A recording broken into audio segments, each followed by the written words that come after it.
Hello दोस्तों, स्वागत है आप सबका एक बार फिर हमारे यूट्यूब चैनल में। बात करेंगे इस वीडियो में वित्त विभाग राजस्थान सरकार के महत्वपूर्ण ऑर्डर की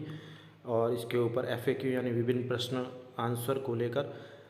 बता दें आपको कि हाल ही में सरकार के द्वारा कर्मचारियों के लिए बड़ी अपडेट्स जारी की गई एसीपी को लेकर। जो पुरानी स्केल व्यवस्था लागू की गई जिसमें 9, 18, 27 वर्ष पूर्ण होने पर एसीपी जो लगती है उसके साथ साथ प्रमोशन ग्रेड भी मिलेगा, यानी कि एसीपी के दौरान जो वेतन बढ़ता है इसके साथ साथ ही जो पद है वो भी चेंज होने को लेकर इस प्रकार का जो एक पुरानी व्यवस्था लागू की गई उसी को लेकर अब अपडेट्स है। 2/11/2023 का वित्त विभाग का ऑर्डर और इस संबंध में विभिन्न कर्मचारियों के मन में उठ रहे सवाल जो हैं उनके प्रश्न क्वेश्चन आंसर के रूप में दिए गए हैं, तो काफ़ी शंकाओं का समाधान हो जाएगा। अब जिसे अब नाम दिया गया है modify assure career progression scheme यानी MACP योजना का नाम दिया गया है। तो क्या है ये MACP योजना, किस किस को इससे फ़ायदा होगा, किस प्रकार से उनका अब जो भी है फिक्सेशन होगा और जो पहले कर्मचारी थे जिनके एसीपी लग चुके हैं उनका क्या होगा, सारे क्वेश्चन आंसर इसमें दिए गए हैं और पूरी जानकारी लेंगे इसमें। चैनल पर पहली बार है तो लाइक करें, सब्सक्राइब करें, आगे भी अपडेट्स मिलते रहेंगे। तो बात करते हैं नियम 2017 के तहत मॉडिफाई जो एश्योर कैरियर प्रोग्रेशन स्कीम लागू हुई है कर्मचारियों के लिए MACP, क्या क्या रहेगा इसमें नियम कायदे। वित्त विभाग की अधिसूचना 6/10/2023 के द्वारा राजस्थान सिविल सेवा पुनरीक्षित वेतन नियम 2017 के 14 में modify assure career progression scheme MACP योजना 1 अप्रैल 2023 से लागू कर दी गई है। तो 6 अक्टूबर 2023 का ऑर्डर के द्वारा अब सरकार ने मुख्यमंत्री श्री अशोक गहलोत के द्वारा 1 अप्रैल 2023 से इसे लागू कर दिया गया है, जिसे modify assure career progression scheme नाम दिया गया है। अब इसमें निम्न प्रकार से ये लागू होगी और ये जो है प्रश्न आंसर दिए गए हैं। सर्वप्रथम बात करते हैं कि इसमें सभी कर्मचारियों को लिया गया है, चाहे वो सूचना सहायक हो, टीचर हो, कोई कनिष्ठ अभियंता है या जो भी है, विभिन्न प्रकार के पदों पर कार्यरत राज्य सरकार के कर्मचारियों के लिए ये लागू रहेगी। तो सबसे पहले बात कर लेते हैं प्रश्न की, क्या 1 अप्रैल 2023 से पहले जो सेवानिवृत्त हो चुके कर्मचारी अधिकारियों पर वित्त विभाग की अधिसूचना 6/10 के अनुसार MACP अनुमत है या नहीं। तो इसके जो वित्त विभाग का आंसर आया है कि MACP के प्रावधान 1 अप्रैल 2023 से प्रभावी किए गए हैं, अतः इससे पूर्व से निवृत्त हो चुके कार्मिकों को इसका कोई भी लाभ देय नहीं है। ये क्लियर हो चुका है। दूसरा प्रश्न आता है MACP को लेकर कि 1 अप्रैल 2023 से पहले स्वीकृत ACP की तिथि से काल्पनिक रूप से MACP में वेतन का निर्धारण किया जाएगा व दिनांक 1/4/2023 से उसका नगद लाभ देय होगा। तो ACP की जो नवीन योजना है जिसे MACP योजना कहा गया है, तो ये 1/4/2023 से लागू की गई है, तथा इससे पूर्व की अवधि में काल्पनिक रूप से वेतन निर्धारण नहीं किया जाएगा। MACP के तहत दिनांक 1 अप्रैल 2023 को नियमानुसार पे लेवल में वेतन का पुनर्निर्धारण नियम 14(2)(3) के प्रावधान के अनुसार 1 अप्रैल 2023 को ही किया जाएगा।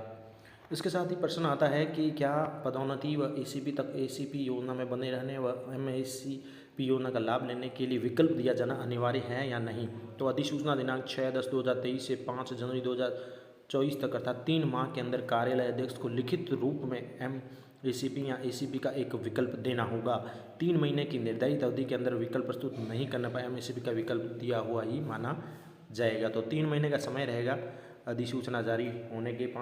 6 से लेकर 5/1/24 तक का समय है, जिसमें 3 माह के अंदर कार्यालय अध्यक्ष को लिखित रूप में ACP का विकल्प देना होगा। MACP या ACP का 3 महीने की निर्धारित अवधि के अंदर ही विकल्प प्रस्तुत नहीं करने पर भी MACP का विकल्प दिया हुआ माना जाएगा आगामी पदोन्नति ACP तक योजना बने रहने के लिए। इसके साथ ही प्रश्न आता है कि 1 अप्रैल 2023 को MACP योजना के तहत MACP की स्वीकृति देने या पे लेवल के पुनर्निर्धारण के लिए सक्षम अधिकारी कौन होगा। तो नियम 14(7) के अनुसार नियुक्ति प्राधिकारी ही सक्षम अधिकारी होगा। आपका जो भी नियुक्ति अधिकारी है, जो भी आप कर्मचारी एज ए नियुक्ति अधिकारी जो आपके जैसे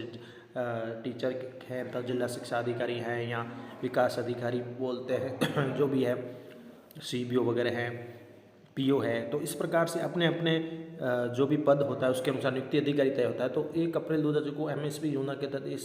MACP की स्वीकृति देने के जो अधिकारी है वो सक्षम अधिकारी कौन है, इसमें बताया गया है कि नियुक्ति प्राधिकारी ही सक्षम है। नियुक्ति अधिकारी के द्वारा MACP पे लेवल की स्वीकृति दी जाने के पश्चात वेतन निर्धारण जो है वो संबंधित कार्यालय अध्यक्ष द्वारा किया जाएगा। तो नियुक्ति अधिकारी ऑर्डर जारी कर देंगे और कार्यालय अध्यक्ष पर वेतन निर्धारण कर देंगे।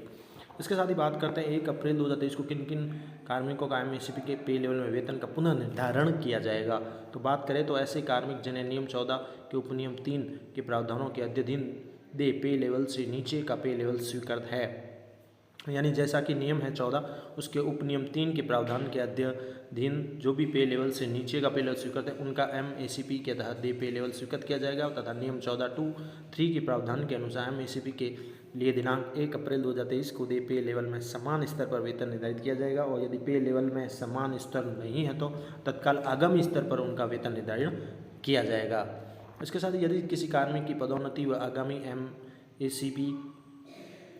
यानी कि दोनों 1 अप्रैल 2023 को ही देय होती है, किसी कार्मिक की पदोन्नति भी हो रही है, ACP दोनों ही 1 अप्रैल 2023 को देय होती है, तो वेतन निर्धारण किस प्रकार किया जाएगा, अर्थात पहले पदोन्नति पद के पे लेवल में वेतन निर्धारण होगा या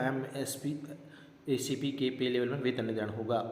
तो इसके संबंध में वित्त विभाग का क्लेरिफिकेशन यही है कि यदि किसी कार्मिक की पदोन्नति व आगामी MACP दोनों दिनांक 1 अप्रैल 2023 को देय होती है तो प्रथम तो कार्मिक का पदोन्नति पद के पे लेवल में वेतन निर्धारण किया जाएगा, पहले पदोन्नति का वेतन निर्धारण किया जाएगा, उसके पश्चात आगामी MACP के पे लेवल में वेतन निर्धारण किया जाएगा। तो क्लियर किया गया है। इसके साथ ही सेम सर्विस या कैडर जो भी है काडर, उससे क्या आशय है यहाँ पर। सेम सर्विस या काडर का आशय यहाँ कार्मिक की जिस सेवा या स्वर्ग में नियमित रूप से नियुक्ति हुई है उस संबंधित सेवा के सेवा नियम में उल्लेखित पदोन्नति के पदों से है। तो जो भी सेम सर्विस है, सेम कैडर का आशय यहाँ क्लियर किया गया है कि कार्मिक की जिस सेवा स्वर्ग में नियमित नियुक्ति हुई है उसी सेवा के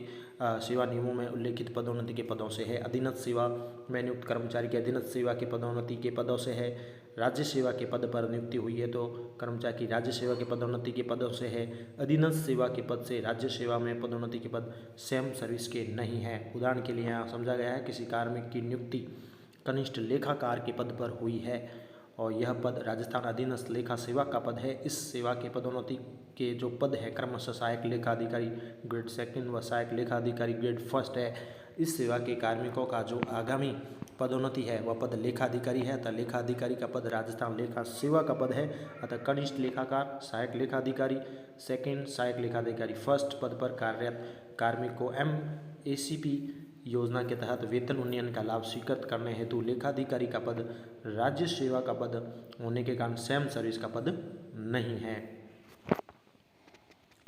इसके साथ ही बात करें ACP के स्थान पर MACP के पे लेवल में वेतन निर्धारण किस नियम के तहत किया जाएगा, तो यहाँ बता दिया गया है कि दिनांक 1 अप्रैल 2023 को MACP के पे लेवल में नियम 14(2)(3) के प्रावधान के अनुसार पे स्केल के सेल में वेतन निर्धारण किया जाएगा। इसके साथ ही बात करें तो यहाँ उदाहरण दिया गया है कि 1/1/2013 को कनिष्ठ अभियंता के पद पर नियमित रूप से नियुक्त व जिसकी कोई पदोन्नति नहीं हुई है और दिनांक 1/1/2022 को 9 वर्ष की नियमित सेवा पूर्ण कर दिनांक 1 अप्रैल 2023 से पहले प्रथम ACP के रूप में पे लेवल L11 में वेतन प्राप्त कर रहा है कोई कार्मिक, तो उक्त कार्मिक का दिनांक 1 अप्रैल 2023 को प्रथम MACP में कौन सा पे लेवल दे होगा। तो यहाँ क्लियर बताया गया है कनिष्ठ अभियंता का पद अधीनस्थ सेवा का पद है। इस पद से सहायक अभियंता के पद पर पदोन्नति होती है जो कि राज्य सेवा का पद होता है। इसलिए पदोन्नति पर सेम सर्विस में नहीं होने के कारण उक्त कनिष्ठ अभियंता को दिनांक 1/4/2023 को प्रथम MACP पर पे लेवल L12 नियम 14(5) के अनुसार दे होगा और ऐसे कनिष्ठ अभियंता का दिनांक 1 अप्रैल 2023 को पे लेवल L12 में वेतन निर्धारण नियम 14(2)(3) के प्रावधान के अनुसार किया जाएगा। अब आगे बात करते हैं ऐसे कनिष्ठ अभियंता जो नियमित रूप से दिनांक 1/1/2004 को नियुक्त हुआ व जिसकी कोई पदोन्नति अभी तक नहीं हुई है और 18 वर्ष की नियमित सेवा उनकी दिनांक 1 अप्रैल 2023 से पूर्व पूर्ण कर द्वितीय ACP के रूप में पे लेवल L12 में वेतन प्राप्त अभी कर रहा है। तो उक्त कार्मिक को दिनांक 1 अप्रैल 2023 को द्वितीय MACP में कौन सा पे लेवल दे होगा,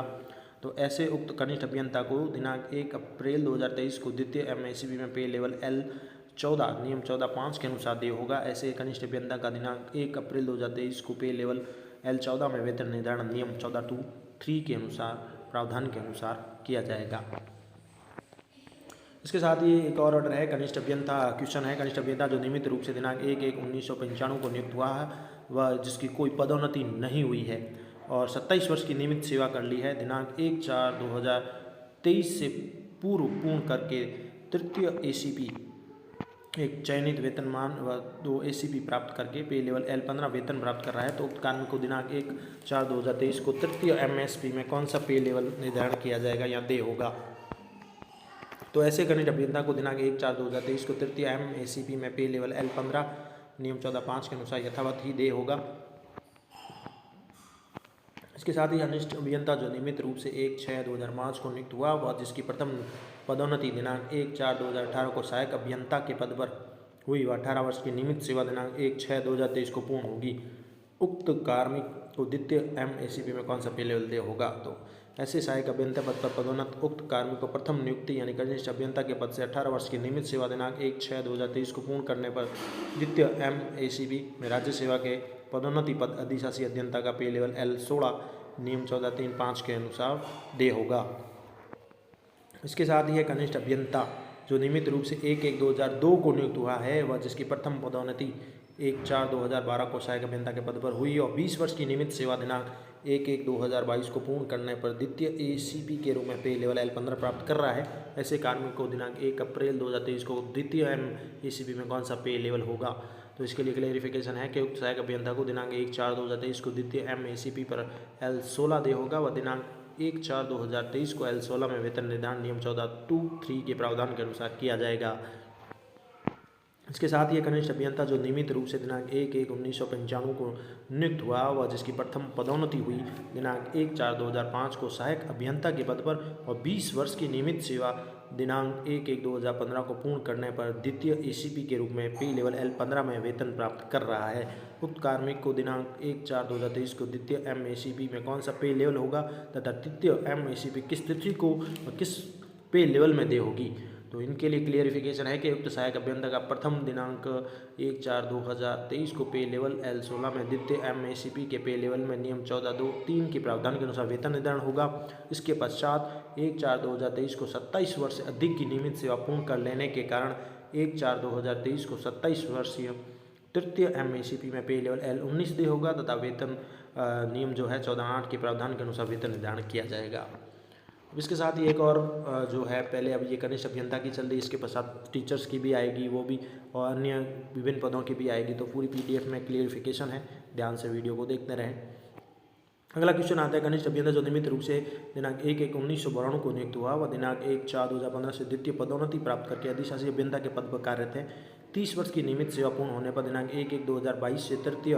ACP के रूप में पे लेवल L17 में वेतन प्राप्त कर रहा है, तो उक्त कार्मिक को दिनांक 1/4/2023 को तृतीय MACP में कौन सा पे लेवल दे होगा? तो ऐसे अधिशासी अभियंता को दिनांक 1/4/2023 को तृतीय MACP जो भी ACP में पे लेवल L19 दे होगा व दिनांक 1/4/2023 को नियम 14(2)(3) के प्रावधान के अनुसार पे लेवल L19 में उनका वेतन निर्धारण किया जाएगा। क्योंकि 1/4/2023 जो है इस नियम की डेडलाइन रखी गई है, इसी के अकॉर्डिंग उनको लाभ दिया जाएगा सभी कार्मिकों को। अब बात करते हैं कनिष्ठ लेखाकार की। कनिष्ठ लेखाकार जो नियमित रूप से दिनांक 1/1/1995 को नियुक्त हुआ, 1/4/2021 से पदोन्नति प्राप्त कर सहायक लेखाधिकारी सेकंड अथवा सहायक लेखाधिकारी फर्स्ट के पद पर कार्यरत है। वह 27 वर्ष की नियमित सेवा दिनांक 1/1/2023 को पूर्ण होने पर तृतीय ACP में पे लेवल 13 में वेतन प्राप्त कर रहा है, तो उस कार्मिक को दिनांक 1/4/2023 को तृतीय MACP में कौन से पे लेवल में वेतन निर्धारण किया जाएगा? तो ऐसे कनिष्ठ लेखाकार जो पद से पदोन्नत उक्त सहायक लेखाधिकारी फर्स्ट तथा सहायक अधिकारी सेकंड को 27 वर्ष की नियमित सेवा पूर्ण करने पर स्वीकृत ACP पे लेवल L13 के स्थान पर 1/4/2023 को तृतीय MACP में नियम 14(3)(3) व 14(5) के प्रावधान के अनुसार पे लेवल 14 दे होगा व 1/4/2023 को L14 में नियम 14(2)(3) के प्रावधान के अनुसार वेतन निर्धारण किया जाएगा। वहीं एक सूचना सहायक है, पुराना पदनाम डेटा एंट्री ऑपरेटर भी है जिनका। सूचना सहायक नवीन पोस्ट जैसे नाम है अभी इंफॉर्मेशन असिस्टेंट, नियमित रूप से 1/1/1992 को नियुक्त हुआ व 2 पदोन्नतियां प्राप्त कर प्रोग्रामर के पद पर कार्यरत है। वह दिनांक 1/4/2023 से पूर्व 30 साल की नियमित सेवा पूर्ण करने के कारण तृतीय ACP के रूप में पे लेवल L13 में अभी वेतन प्राप्त कर रहा है। उक्त कार्मिक का 1/4/2000 को तृतीय MACP में कौन से पे लेवल में वेतन निर्धारित किया जाएगा? तो सूचना सहायक प्रोग्रामर को दिनांक 1/4/2023 को तृतीय MACP में पे लेवल L15 नियम 14(3)(5) के प्रावधान के अनुसार दे होगा व दिनांक 1/4/2023 को पे लेवल L15 में नियम 14(2)(3) के प्रावधान के अनुसार वेतन निर्धारण किया जाएगा। इसके साथ ही एक सूचना सहायक पुराना पदनाम जो डाटा एंट्री ऑपरेटर नियमित रूप से 1/1/1995 को नियुक्त हुआ, 2 पदोन्नतियां प्राप्त करके प्रोग्रामर के पद पर दिनांक 1/4/2020 से कार्यरत है। वह दिनांक 1/1/2022 को 27 साल की सेवा पूर्ण कर चुका है व उक्त कार्मिक को दिनांक 1/4/2023 को तृतीय MACP में कौन सा पे लेवल दे होगा? तो इसके लिए है कि उक्त कार्मिक की द्वितीय पदोन्नति प्रोग्रामर के पद पर दिनांक 1/4/2023 से पूर्व ही पे लेवल L12 में हो चुकी है, अतः उक्त कार्मिक को तृतीय MACP की पात्रता हेतु आवश्यक 27 वर्ष से अधिक की नियमित सेवा दिनांक 1/4/2023 से पूर्व ही पूर्ण कर लेने के कारण दिनांक 1/4/2023 को तृतीय MACP में लेवल 14.3.5 के प्रावधान के अनुसार पे लेवल L15 दे होगा और नियम 14.8 के प्रावधान के अनुसार वेतन निर्धारण किया जाएगा। इसके साथ ही कार्मिक प्रोग्रामर के पद पर अगला क्वेश्चन है। प्रोग्रामर के पद पर सीधी भर्ती से नियमित रूप से दिनांक 1/1/2013 को नियुक्त है, जिसे दिनांक 1/1/2013 को 10 वर्षीय प्रथम ACP में पे लेवल L13 में स्वीकृत है। उक्त प्रोग्रामर को दिनांक 1/4/2023 को प्रथम MACP में कौन सा पे लेवल दे होगा? तो उक्त प्रोग्रामर को 1/1/2023 को प्रथम ACP में स्वीकृत पे लेवल L13 के स्थान पर नियम 14.3.4 के प्रावधान के अनुसार दिनांक 1/4/2023 को MACP में पे लेवल L15 दे होगा। दिनांक 1/4/2023 को पे लेवल L15 में नियम 14.2.3 के प्रावधान के अनुसार वेतन पुनर्निर्धारित किया जाएगा। अगला क्वेश्चन आता है। प्रोग्रामर के पद पर सीधी भर्ती से नियमित रूप से दिनांक 1/1/1994 को नियुक्त कार्मिक जो 2 पदोन्नति प्राप्त करके संयुक्त निदेशक के पद पर पे लेवल L18 में कार्यरत है और तृतीय ACP के लिए वांछित 30 वर्ष की सेवा पूर्ण नहीं होने के कारण ACP योजना के अंतर्गत तृतीय ACP अभी स्वीकृत नहीं हुई है। उक्त कार्मिक को दिनांक 1/4/2023 से पूर्व 27 वर्ष की नियमित सेवा पूर्ण करने के आधार पर तृतीय MACP में कौन सा पे लेवल होगा? तो ऐसे कर्मचारी के लिए जो संयुक्त निदेशक पद पर कार्यरत कार्मिक को दिनांक 1/4/2023 को नियम 14.3.4 के अनुसार तृतीय MACP में पे लेवल L20 दे होगी और तृतीय MACP में नियम 14.8 के प्रावधान के अनुसार पुनः वेतन निर्धारण किया जाएगा। अगला क्वेश्चन आता है। स्टेनोग्राफर के लिए अधीनस्थ कार्यालय में स्टेनोग्राफर के पद पर नियमित रूप से दिनांक 1/4/1995 को नियुक्त होकर 2 पदोन्नति प्राप्त करके APS यानी पुराना पदनाम सीनियर PA के पद पर कार्यरत है और दिनांक 1/4/2023 से पूर्व 27 वर्ष की नियमित सेवा पूर्ण कर तृतीय ACP पे लेवल L13 प्राप्त कर रहा है। उक्त कार्मिक को तृतीय MACP के तहत 1/4 को किस पे लेवल में वेतन निर्धारण किया जाएगा? तो उक्त कार्मिक को नियम 14.3 के प्रावधान के अनुसार 1/4/2023 को तृतीय MACP में पे लेवल L14 दे होगा व नियम 14.2.3 के प्रावधान के अनुसार पे लेवल L14 में उनका वेतन निर्धारण किया जाएगा।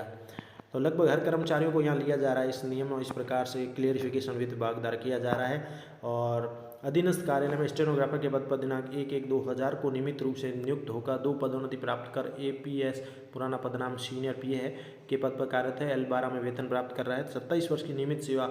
उनकी 1/4/2023 के पश्चात पूर्ण होगी। तो उक्त कार्मिक को तृतीय MACP में वेतन निर्धारण किस पे लेवल में किया जाएगा? तो यहाँ क्लियर किया गया। उक्त कार्मिक को नियम 14.3 के प्रावधान अनुसार 27 वर्ष की सेवा पूर्ण करने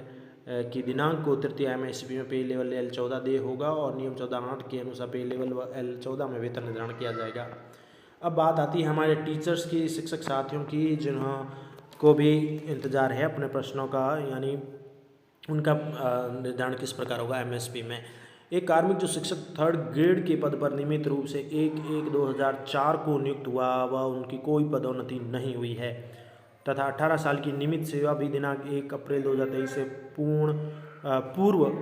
पूर्ण कर द्वितीय ACP में पे लेवल L12 अभी कोई प्राप्त कर रहा है। तो उस कार्मिक को दिनांक 1/4/2023 को द्वितीय MACP पर कौन सा पे लेवल दे होगा व किस पे लेवल में उनका वेतन निर्धारण होगा? तो उक्त कार्मिक को दिनांक 1/1/2022 को द्वितीय ACP में पे लेवल L12 स्वीकृत है। तो दिनांक 1 अप्रैल 2023 को द्वितीय MACP में उक्त पे लेवल में L12 यथावत ही रहेगा। अतः दिनांक 1/4/2023 को पे लेवल में कोई परिवर्तन नहीं होने का कारण वेतन निर्धारण यथावत ही रहेगा। यह 3rd ग्रेड के लिए विशेष मोस्ट है। इसके साथ ही बात करें तो एक कार्मिक जो शिक्षक ग्रेड 3rd के पद पर नियमित रूप से 1/1/1995 को नियुक्त हुआ, कोई पदोन्नति नहीं हुई, 27 वर्ष की नियमित सेवा पूर्ण करने पर तृतीय ACP प्राप्त कर रहा है, प्रथम पदोन्नति प्राप्त कर वरिष्ठ अध्यापक के पद पर कार्यरत है तथा 27 साल की सेवा दिनांक 1/4/2023 से पूर्व पूर्ण कर एक पदोन्नति व एक चयनित वेतनमान व एक ACP प्राप्त कर L13 प्राप्त कर रहा है। तो उस कार्मिक को 1/4/2023 को MACP में किस पे लेवल में वेतन निर्धारण किया जाएगा? तो ऐसे कार्मिक को 27 वर्ष की सेवा पूर्ण करने पर स्वीकृत ACP के स्थान पर नियम 14.3.3 व 14.5 के प्रावधान अनुसार दिनांक 1/4/2023 को तृतीय MACP में पे लेवल L14 दे होगा व नियम 14.2.3 के प्रावधान के अनुसार पे लेवल L14 में वेतन निर्धारण किया जाएगा। तो ये दूसरा भी शिक्षक साथियों के लिए ही है। इसके साथ ही बात करते हैं अब एक कार्मिक जो वरिष्ठ अध्यापक के पद पर है, 2nd ग्रेड टीचर्स के रूप में नियमित रूप से 1/1/2004 को नियुक्त हुआ व कोई पदोन्नति उसकी नहीं हुई तथा 18 साल की सेवा दिनांक 1/4/2023 से पूर्ण कर द्वितीय ACP में पे लेवल L13 प्राप्त कर रहा है। तो उक्त कार्मिक को 1/4/2023 को द्वितीय MACP में किस पे लेवल में वेतन निर्धारण किया जाएगा। तो उनके लिए है कि उक्त कार्मिकों को दिनांक 1/4/2023 को नियम 14(3)(3)(14)(5) के प्रावधान अनुसार द्वितीय MACP में पे लेवल L14 दे होगा और नियम 14(2)(3) के प्रावधान के अनुसार पे लेवल L14 में वेतन निर्धारण किया जाएगा। इसी के साथ अब बात करते हैं एक कार्मिक जो सीधी भर्ती से प्राध्यापक व्याख्याता यानी फर्स्ट ग्रेड लेक्चरर के पद पर नियमित रूप से 1/1/2012 को नियुक्त हुआ, कोई पदोन्नति नहीं हुई है, 10 साल की सेवा उनकी 1/4/2023 से पूर्व पूर्ण कर प्रथम ACP पर पे लेवल L13 प्राप्त कर रहा है, तो उस कार्मिक को 1/4/2023 को प्रथम MACP में किस प्रकार के वेतन निर्धारण या पे लेवल पर फिक्स किया जाएगा। तो उक्त कार्मिक को दिनांक 1/4/2023 को नियम 14(3)(4) के प्रावधान अनुसार प्रथम MACP में पे लेवल L14 दे होगा व प्रथम इसके साथ ही 14(2)(3) के प्रावधान के अनुसार पे लेवल L14 में ही पुनः वेतन निर्धारण किया जाएगा। अब बात करते हैं एक कनिष्ठ प्रारूपकार के पद पर नियमित रूप से नियुक्त हुआ है, वह एक पदोन्नति प्राप्त कर वरिष्ठ प्रारूपकार के पद पर कार्यरत रहते हुए 27 साल की सेवा दिनांक 1/4/2023 से पूर्व पूर्ण कर तृतीय ACP में पे लेवल L12 में प्राप्त कर रहा है, तो कार्मिक का दिनांक 1/4/23 को तृतीय MACP में किस पे लेवल में वेतन निर्धारण होगा। तो उस कार्मिक का नियम 14(3)(3) व 14(5) के प्रावधान के अनुसार दिनांक 1/4/2023 को तृतीय MACP में पे लेवल L12 दे है, अतः पूर्व में पे लेवल L12 में निर्धारित वेतन यथावत ही रहेगा। तो ये महत्वपूर्ण जानकारियाँ थी वित्त विभाग के द्वारा जारी की गई है। कर्मचारियों के मन में उठ रहे विभिन्न सवालों के जवाब दिए गए हैं कि किस प्रकार से उनका वेतन निर्धारण किया जाएगा। अगर जो जैसे न्यू सिस्टम अब लागू हो चुका है, MACP योजना है सभी कर्मचारियों के ऊपर लागू होगी, इस प्रकार से उनका वेतन निर्धारण किया जाएगा। तो ये महत्वपूर्ण जानकारी आप सभी के लिए